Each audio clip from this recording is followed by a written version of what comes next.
Alerte coronavirus. Attention, attention, le coronavirus se transmet très facilement et fait des ravages. Pour l'éviter, le port du masque de protection est obligatoire en tout lieu. Dans l'administration publique ou privée, dans les réunions, les rencontres, dans les marchés, les magasins, les boutiques et lors des déplacements, le port du masque est obligatoire. Même dans les lieux privés, dès lors que l'on n'est pas seul, le masque doit être le fidèle compagnon. Mais attention, le port de masque de protection ne dispense nullement d'appliquer les autres mesures de prévention, notamment le lavage des mains à l'eau et au savon et l'observance de la distance de sécurité sanitaire d'au moins 1 mètre entre personnes. Enfin, s'abstenir de porter des gants en vue du lavage régulier des mains à l'eau et au savon ou de l'application de gel hydroalcoolique. Pour tout savoir sur l'épidémie du coronavirus au Bénin, rendez-vous sur le site web www.gouv.bj/coronavirus. Ceci est un message du gouvernement de la République du Bénin. Le chef de l'État poursuit sa tournée de reddition de comptes. Patrice Talon s'est rendu ce vendredi à Ifanyi. Les détails dans ce 20h.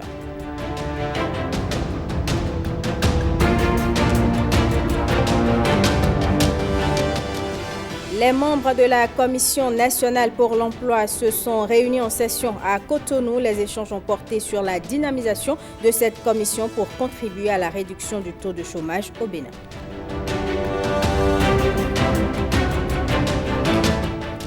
Demain, 5 décembre, c'est la journée mondiale des sols. En prélude à cet événement, vous suivrez dans ce journal le message de la secrétaire générale du ministère de l'Agriculture, de l'Élevage et de la Pêche.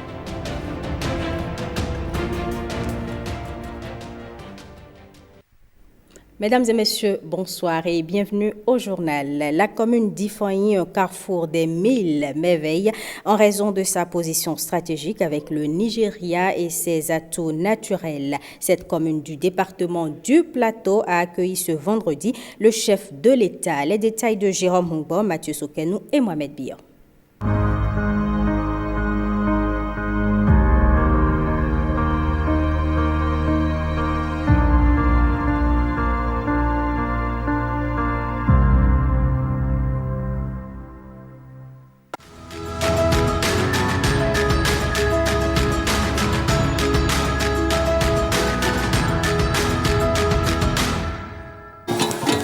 Bienvenue au Bénin. Nous sommes ici à Igolo, frontière avec le Nigeria. C'est une véritable plateforme commerciale qui draine des milliers de personnes par ici. Igolo est l'un des 6 arrondissements de la commune d'Ifanyi. En effet, le commerce est de loin le secteur qui emploie le plus d'actifs dans la commune d'Ifanyi, avec plus de 36% de la population, suivi de l'agriculture. C'est cette commune du département du Plateau avec ses richesses culturelles et cultuelles grâce aux palais royaux, aux places de divinité et forêts sacrées qui accueille le chef de l'État.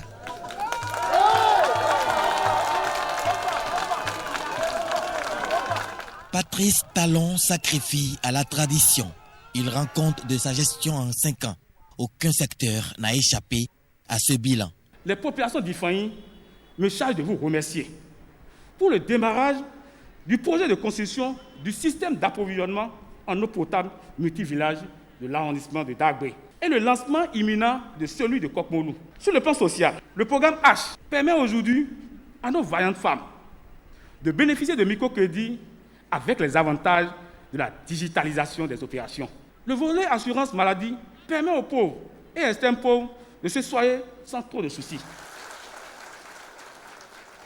La commune d'Ifanyi semble être le parent pauvre des réalisations du programme d'action du gouvernement. Le déplacement du chef de l'État a été fort apprécié des populations qui en ont profité pour présenter leurs principales doléances. Le bitumage de la bretelle historique Aïta Igolo, afin d'assurer une belle jonction avec l'As Porte Novo, Akomisete, Pobé, en construction et qui est un projet cher à toutes les communes du plateau. Les travaux de pavage et d'assainissement de la voie Gami-Baningé qui relie les chefs-lieux des 2 arrondissements. La construction du pont de Sokou qui relie les régions agricoles et les grands marchés des 2 communes d'Ifanyi et de Sakété. le pont de Sokou ou cette voie Igolo à Ita. Ce sont des choses, monsieur, chère Majesté, autorité, mesdames et messieurs les membres du conseil communal, c'est des choses qui sont à notre portée et qui ont une suite favorable. Je voudrais que vous ayez l'assurance que ça y est, ça va être fait. La dynamique le permet, les programmations le permettent désormais. Et je veillerai personnellement.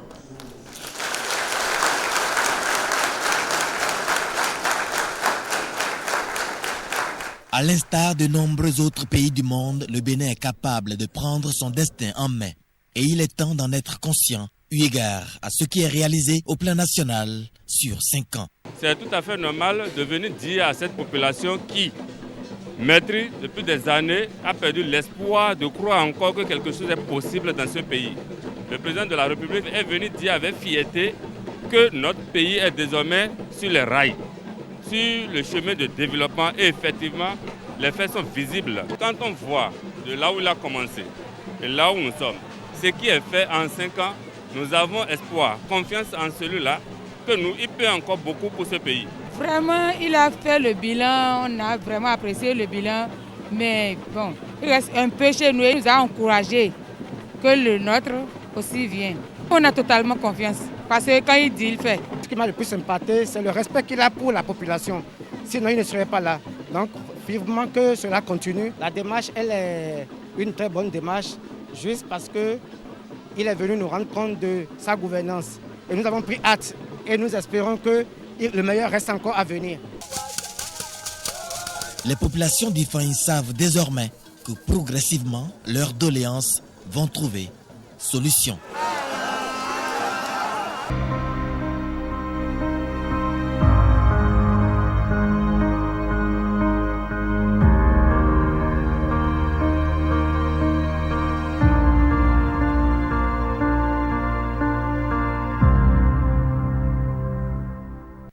Audience à la Cour constitutionnelle, le président de l'institution a reçu ce vendredi le tout premier représentant résident de la CEDEAO au Bénin. On l'écoute à la fin de l'audience. J'ai déjà été reçu par plusieurs membres du gouvernement, là aujourd'hui par le président de la Sénat et je finis la journée par le président de la Cour constitutionnelle. Ce que je retiens, c'est que tous, n'est-ce pas, sont contents que cette représentation soit effective au Bénin et tous m'encouragent et me rassurent de leur soutien dans la mission que m'a confiée le président Jean-Claude Cassibrou. C'est une visite de courtoisie au cours de laquelle je présente mes civilités aux autorités béninoises. Voilà. La représentation de la CEDEAO, c'est vraiment l'interface, hein, le lien entre les agences et les institutions de la CEDEAO et l'État hôte. Voilà. Bon, nous avons des programmes régionaux, on essaie d'assurer un peu, vérifier si tout se passe correctement, si se passe dans l'esprit des textes de la CEDEAO. Voilà. Le Bénin, c'est un État important de la CEDEAO, c'est un État fondateur, fait partie des membres fondateurs de la CEDEAO. Et donc, forcément, ce qui va se passer au Bénin sera important.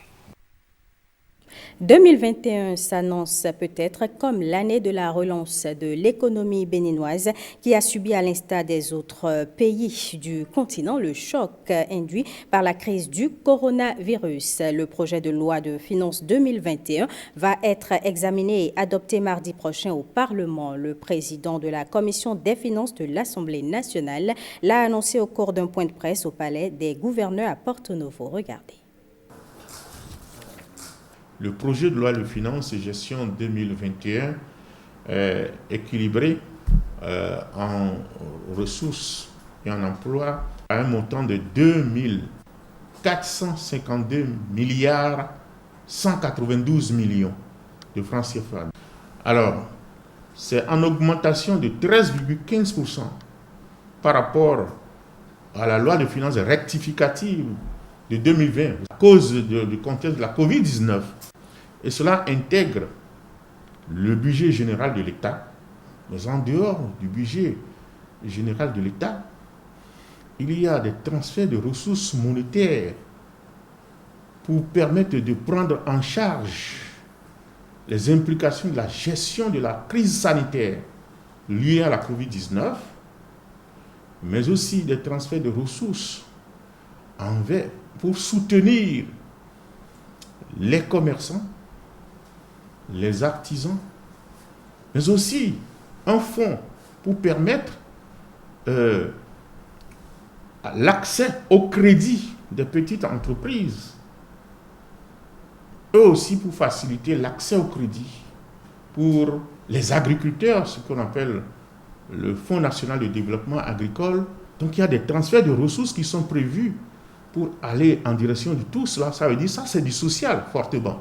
Mais aussi pour l'amélioration du plateau technique de tous les hôpitaux.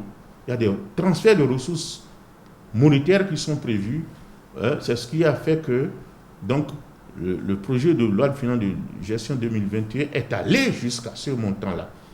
Donc, pour dire que tous les transferts de ressources que je viens d'énumérer, c'est pour le social, pour amortir le choc de la crise, de la pandémie de la COVID-19, qui a impacté négativement sur les activités de tous les artisans, des petits commerçants, des agriculteurs, de tout ce monde-là.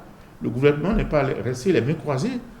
Les effets de la COVID-19, et tout cela participe donc à la relance, à la relance des activités économiques du pays, et pour permettre que la croissance économique ne soit pas trop négativement impactée. Magloire Dato continue de divulguer la face cachée de Patrice Talon. Après le lancement de son ouvrage le 19 novembre dernier à Cotonou, l'auteur s'est rendu au ministère des Affaires étrangères et de la coopération ce vendredi où il a présenté son ouvrage à Aurélien Agbenonsi. On écoute ici un extrait de sa déclaration à sa sortie d'audience au micro de Nick Anokovi et de Michel Egbe. Je suis venu lui présenter l'ouvrage et comme il a souhaité, je lui ai dédicacé un exemplaire. Et en plus de cela, nous avons en vue de faire le lancement en Europe, précisément à Paris et à Parakou. Nous irons également à Parakou pour faire la présentation de l'ouvrage, afin que les autres compartiments, nos compatriotes qui sont à l'extérieur, puissent connaître, et ceux qui sont dans le septentrion puissent connaître l'ouvrage et ce de quoi nous parlons dans l'ouvrage. En résumé, je dirais que nous avons parlé de la face cachée de Patrice Talon, des traits intrinsèques, des traits que le commun des mortels ne connaît pas. C'est de tout cela que nous avons parlé. C'est un Béninois atypique, comme j'ai l'habitude de le dire, qu'il faut découvrir, qu'il faut connaître, vu tout ce qu'il fait, qu'il a engagé pour notre pays. C'est un Béninois au pair, comme j'ai l'habitude de le dire, c'est un Béninois particulier et qui innove. J'en dirai pas plus. J'invite les Béninois, la diaspora, le monde entier à se procurer de cet ouvrage pour mieux connaître l'homme, découvrir celui qui est Patrice Talon. Et dans la vie ordinaire comme dans la vie, dans son intimité.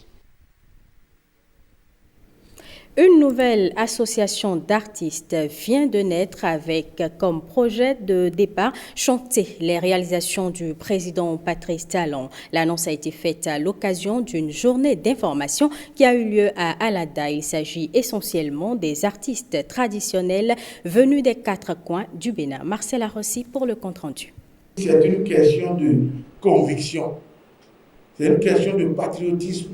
Chanter pour toucher les cœurs des populations, les compositeurs et chanteurs traditionnels du Bénin s'assignent délibérément cette mission. Ils se disent satisfaits du quinquennat de Patrice Talon. C'est un très très très grand projet et qui engage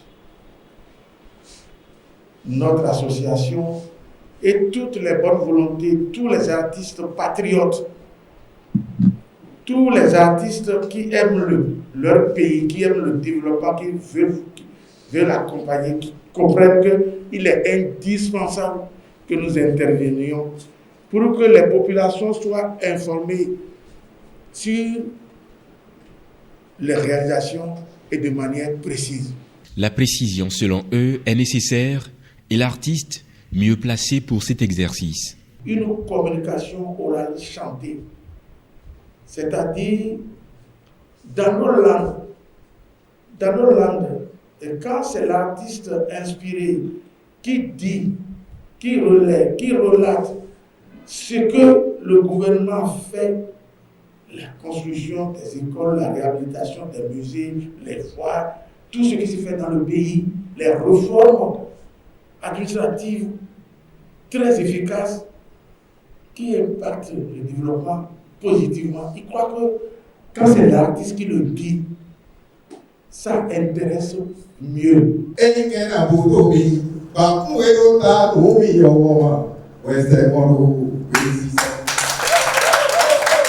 Ils veulent chanter les prouesses du chef de l'État, mais juste et bien. Les vraies informations sont alors nécessaires.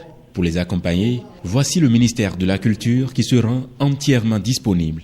Tour à tour, les directeurs sectoriels exposent et expliquent aux artistes les nombreuses réformes opérées dans chacun des secteurs. Un artiste, ça ne s'autoproclame pas. Ça se constate, ça se prouve, ça se démontre. Mais le chef de l'État,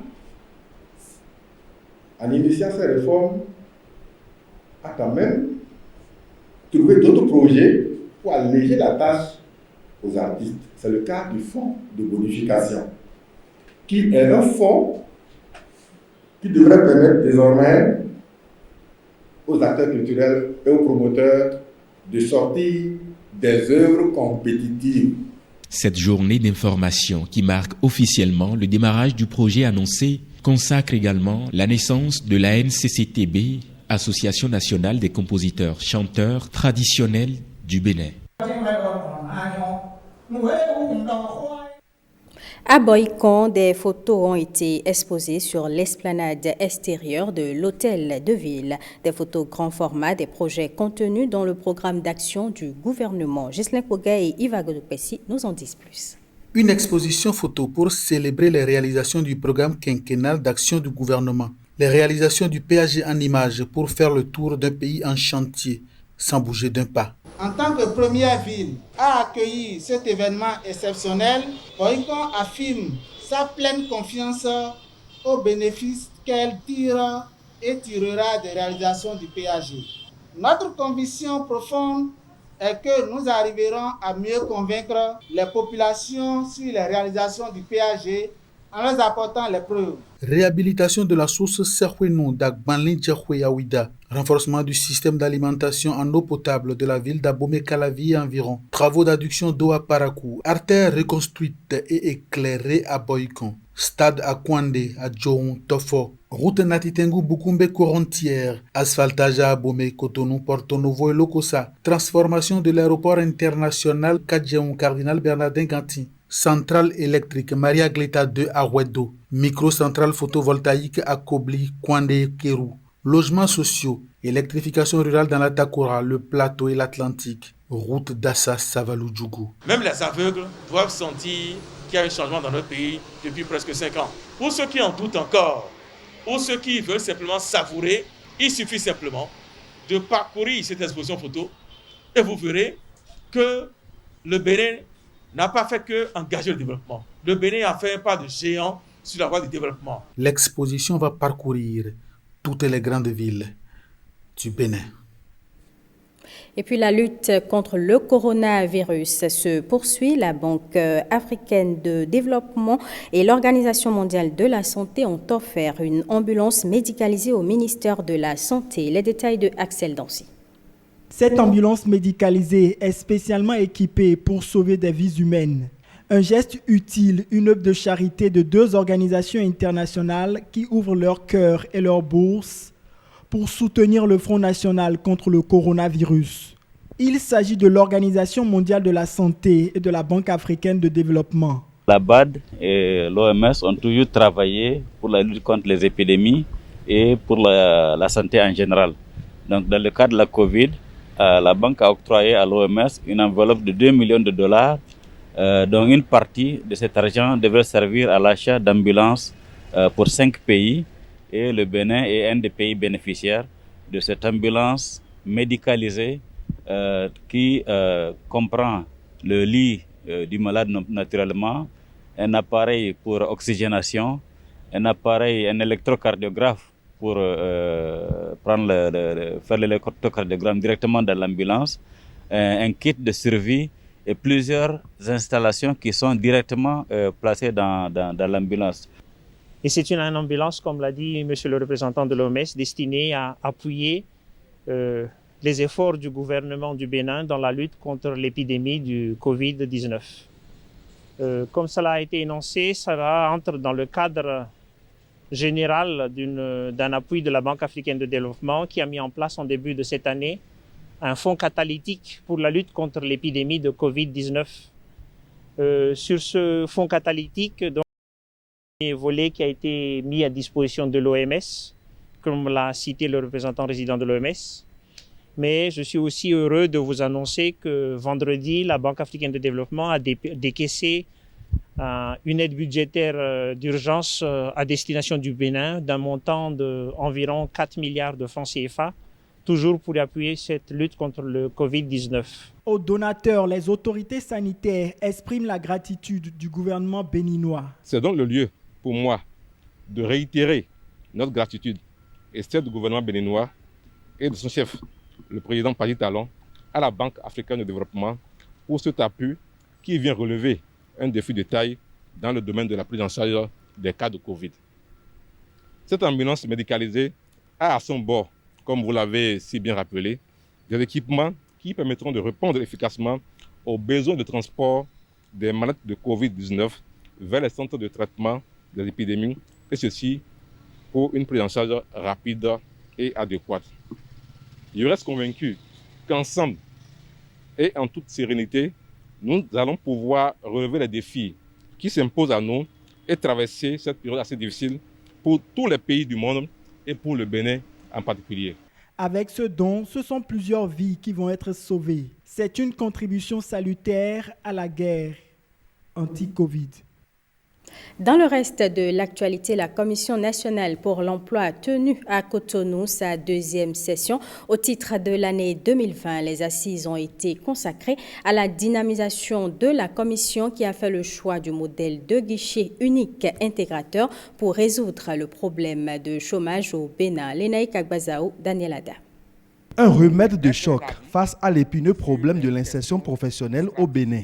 Il s'agit du guichet unique intégrateur. Une option validée et adoptée ici à l'unanimité par les membres de la Commission nationale pour l'emploi, CNE. Elle vise à fédérer les énergies et à adopter une approche commune pour résorber la problématique de l'emploi.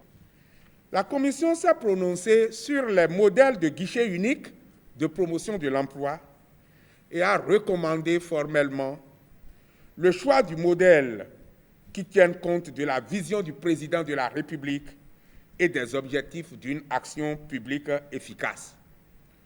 Aussi propose-t-elle donc le guichet unique intégrateur et invite à faire une analyse des conséquences positives ou négatives de ce choix avec l'élaboration d'un plan de mitigation des impacts sociaux y afférents. La CNE se veut un creuset de dialogue fonctionnel et crédible, une force de proposition et d'évaluation de l'action publique en ce qui concerne la promotion de l'emploi et surtout un outil institutionnel d'aide à la décision. Le choix du guichet unique intégrateur n'est pas le fruit du hasard. La commission a analysé les différentes options. Donc, il y a les 3 options qui ont été passées au peigne fin. Nous avons réfléchi, n'est-ce pas, sur la première option, qui est l'option répartiteur, ensuite fédérateur, et enfin l'option, n'est-ce pas, qui est de type intégrateur. Cette option vient, comme son nom l'indique, pour pouvoir et mettre en place une certaine synergie des actions.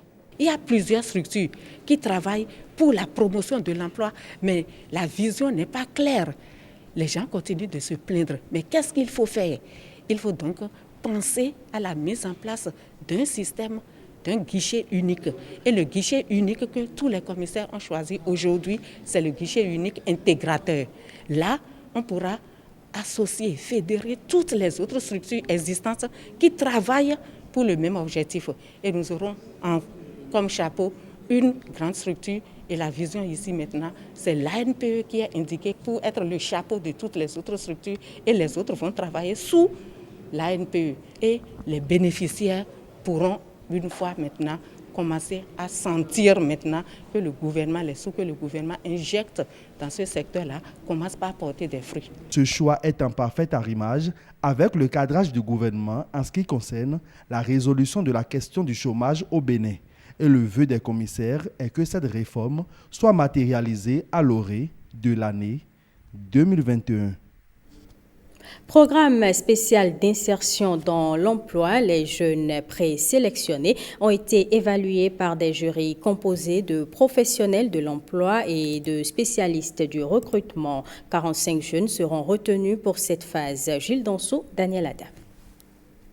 Ils sont en plein entretien d'évaluation avec les professionnels de l'emploi. Il s'agit de la 5e cohorte des jeunes pour le programme spécial d'insertion dans l'emploi. Pour cette phase, ils seront 45 à être retenus et devront faire leurs preuves sur le marché de l'emploi.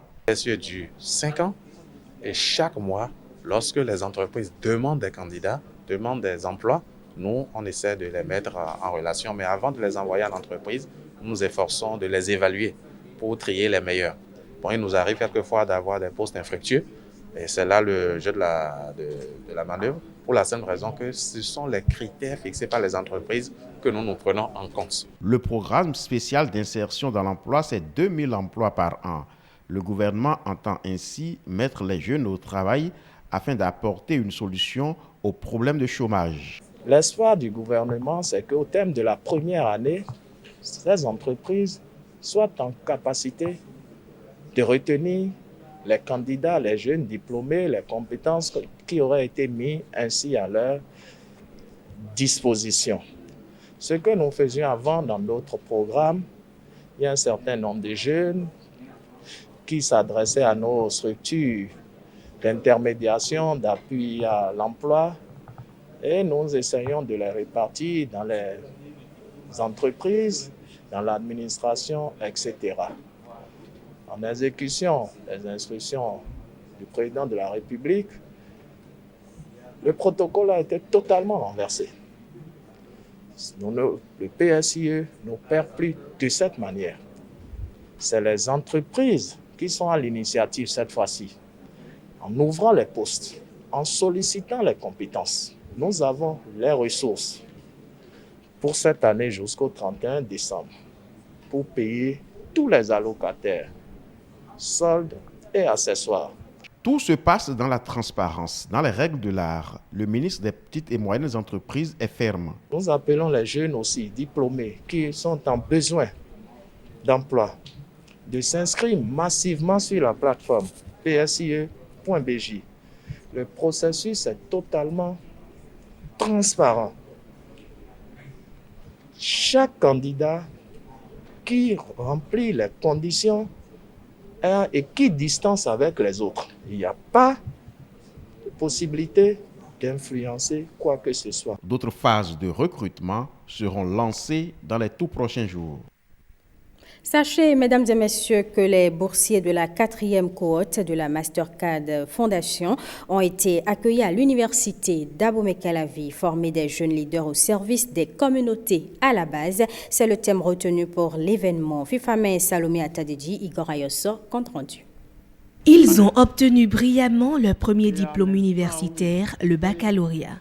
Mais étant issus de familles démunies, ces jeunes n'avaient pas la possibilité de poursuivre leurs études. Et cette chance, le programme Mastercard la donne à ses bacheliers en leur offrant une bourse d'études complète. Il s'agit donc d'un engagement pris par l'université d'Abomey-Calavi d'accompagner ces enfants dans l'acquisition du savoir, du savoir-faire et du savoir-être. Je sais que la coordination du programme de bourse de la Fondation Mastercard à l'Université d'Abomey-Calavi ne ménagera aucun effort pour vous faciliter la tâche et vous accompagner du mieux possible dans ce processus. Grâce au partenariat avec la Fondation Mastercard, je puis dire que l'Université d'Abomey-Calavi change la vie de plusieurs jeunes Béninois et donne l'espoir à plusieurs familles.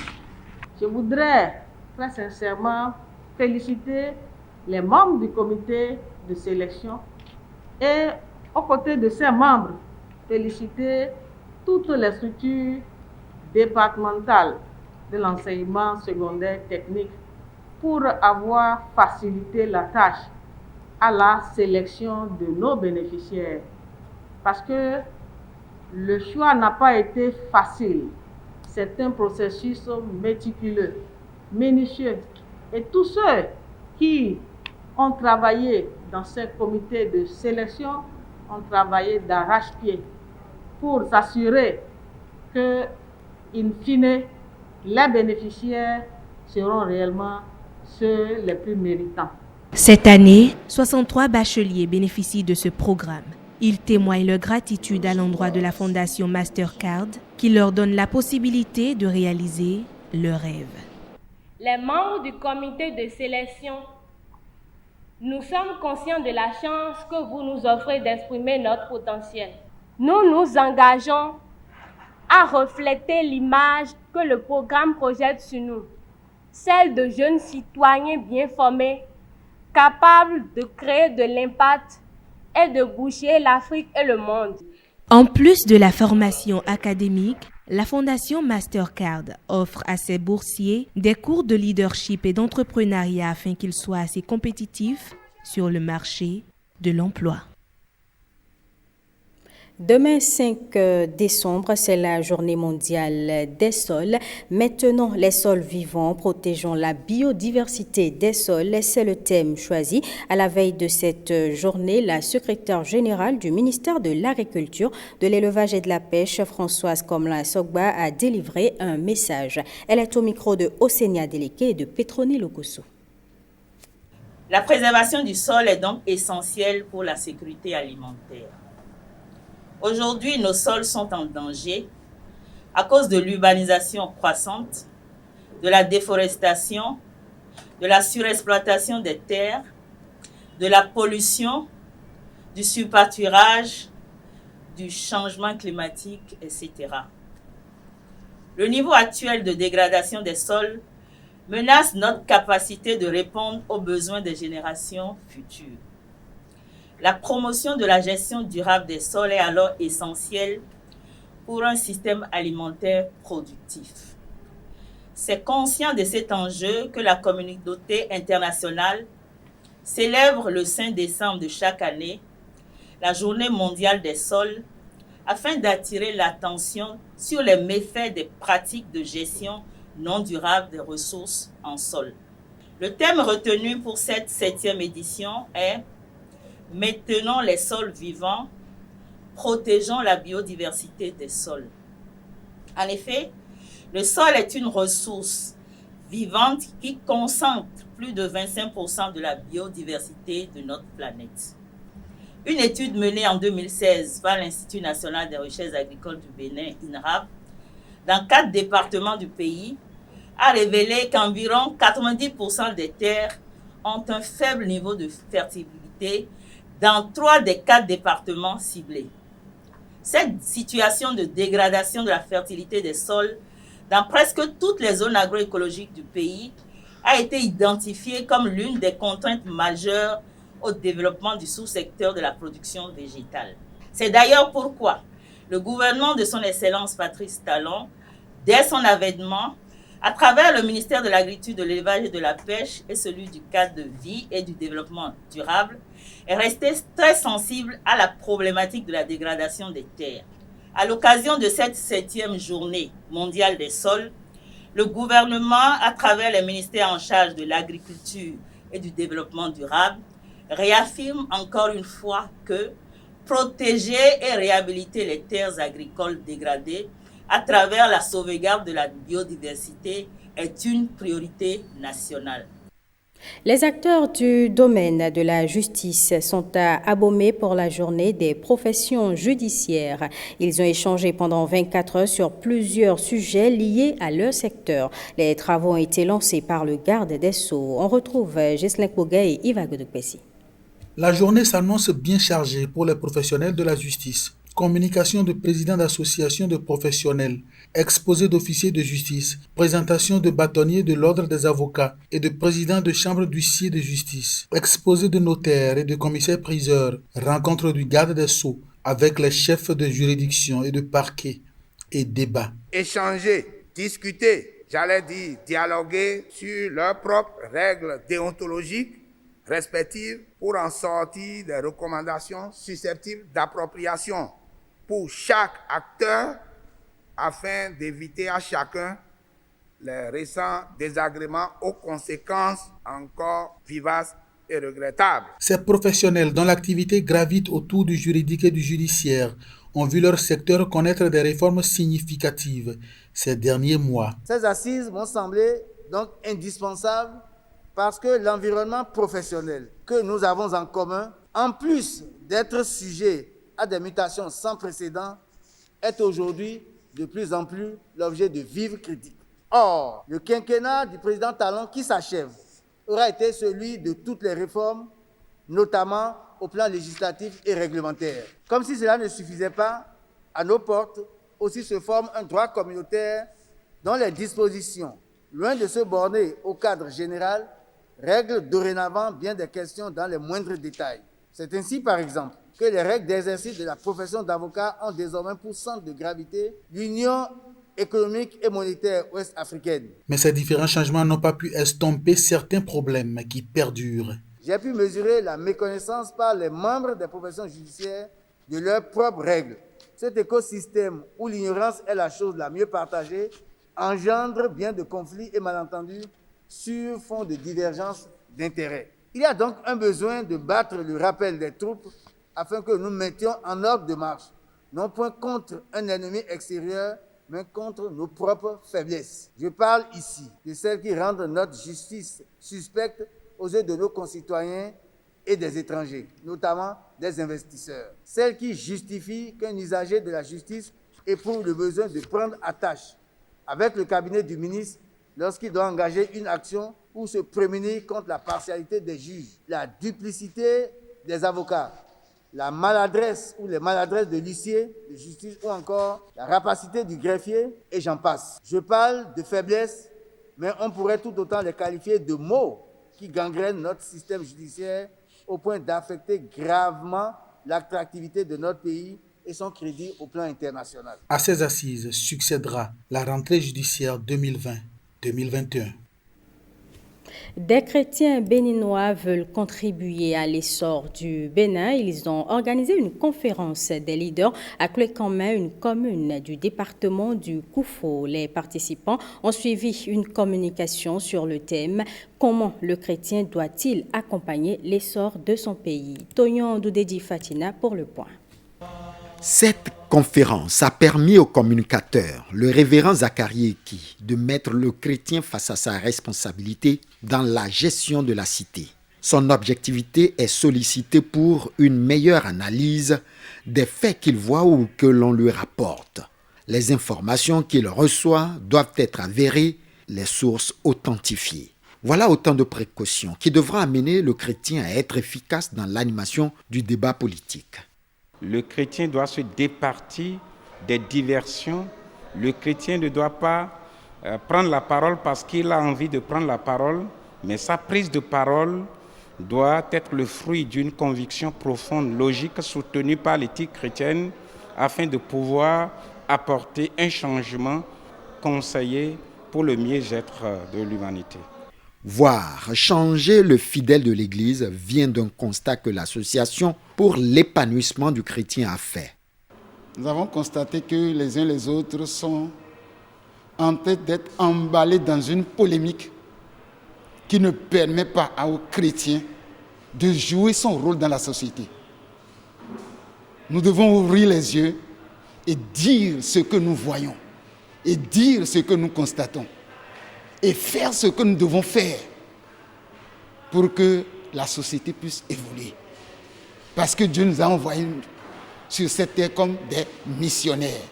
Désormais, le chrétien doit être plus sincère. Un cas d'école est évoqué. L'Association pour l'épanouissement du chrétien entend, avec la conférence des leaders, réveiller les chrétiens afin qu'ils améliorent leur participation à l'essor de leur pays.